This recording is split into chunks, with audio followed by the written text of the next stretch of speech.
Kajiranand. Vanakkam, Chairperson avargale. Sir, I rise today to address the Boilers Bill 2024. This is a legislation that promises reform but delivers disappointment. While the intent to modernize the Boilers Act of 1923 is welcome, this bill is riddled with flaws and demerits that undermine its objectives. Allow me to outline the shortcomings point by point, urging the House to consider and refine it. Sir, there's a weak safety measures, which is a flaw that I have found out. This bill claims to prioritize safety by requiring competent persons for repairs and protecting workers inside the boilers. But where is the substance? It fails to define clear standards for competence. No mandatory training, no certification framework, no periodic checks. Without this, enforcement remains a hollow promise, leaving workers exposed to the same risk of explosions and accidents that plagued the 1923 Act. Why no mandate for modern safety tools like real-time monitoring? This is a superficial fix, not a safeguard, sir. Sir, a blast and a fire at an Indian Oil Corporation plant in Chennai resulted in fatalities. I want to remind this House. Indian Oil Corporation is a Maharatna company making huge profits year by year. The amount of income generated by IOCL, it can definitely focus more on safety and security of the boilers used in their companies. I think the Petroleum and the Natural Gas Ministry has to focus on this. Sir, I should remind the House of the Bhopal gas leak incident, which is also a big incident that took many of the lives because of these boilers. Another boiler explosion at the NLC, India's thermal power plant in Tamil Nadu, resulted in multiple fatalities and injuries, sir. The NLCL is also a Maharatna company having huge income generation, and therefore, I urge the union government to be more focused on the safety and security of the boilers used in the companies. And there's an environmental neglect in this bill, sir. Boilers are major polluters. Yet this bill is silent on the environmental responsibility, which is the talk of the town. There is no push to phase out high-emission boilers, no incentives for cleaner fuels, and no integration of renewable energy options. As India chases the climate goal, the omission is indefensible. Are we to let air pollution worsen and our net zero commitments falter because of legislative inertia? The bill must address the ecological cost of the industrial progress, sir.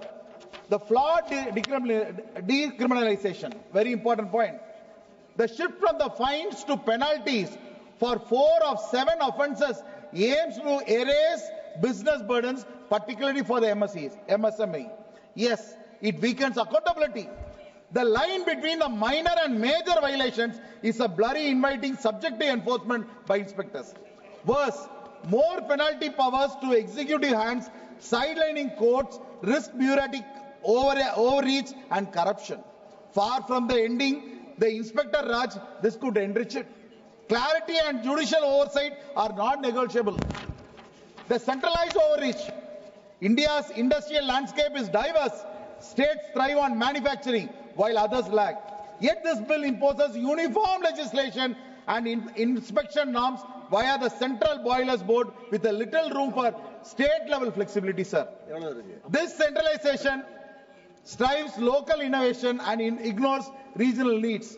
Why not empower states to adopt standards for honoring our federal structure?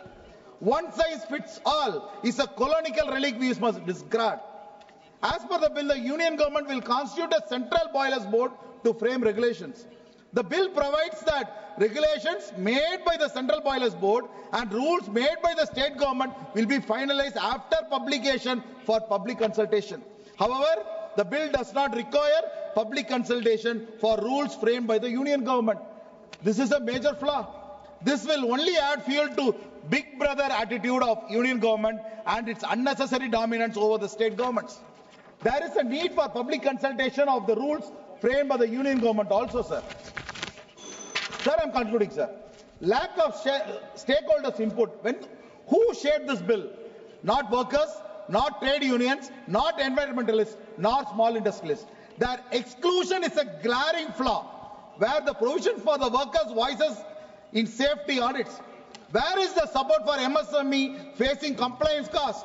A top-down approach alienates those it affects most, risking a law detachable from reality.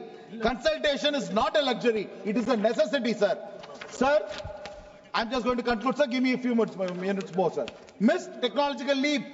The world has moved to smart boilers, IoT-enabled, energy efficient, predictive.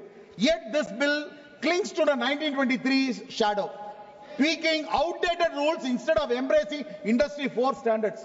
No incentives for innovation, no push for efficiency, just status quo in a new wrapping, sir. How will our industries compete globally with such timid vision? We need a future-ready law, not a rehash of the past. Another important aspect needs security is that, for example, sir, BHEL, which is a major industrial boiler manufacturing facility, particularly for high-pressure boilers and power plants with other notable companies in the Indian boiler market, including Thermax, L&T, Siemens, and Dushan Power Systems. But in the last 10 years, during this BJP government, the business potential of BHEL has systematically destroyed, and a large chunk of the business went to private companies. This is absolutely an unpardonable mistake by the union government and its major PSU companies. Honorable Speaker, sir, I'm concluding. Honorable Speaker, sir, Chairman. These 6 points: weak safety measures, environmental neglect, flawed decriminalization, centralized overreach, lack of stakeholders' input, missed technology leap. The Minister will definitely have to answer all these points, sir. The Boilers Bill 2024 as a flawed endeavor, lacking in safety regard, environmental foresight, fairness, federal system, inclusion and ambition. Sir, I urge this House to amend it, bolster safety with the clear standards, add green mandates, refine decriminalization, decentralize authority, involve stakeholders and champion technology. Only then we will have a law worthy of India's potential. Thank you, sir. Thank you, Sri Nagaraju.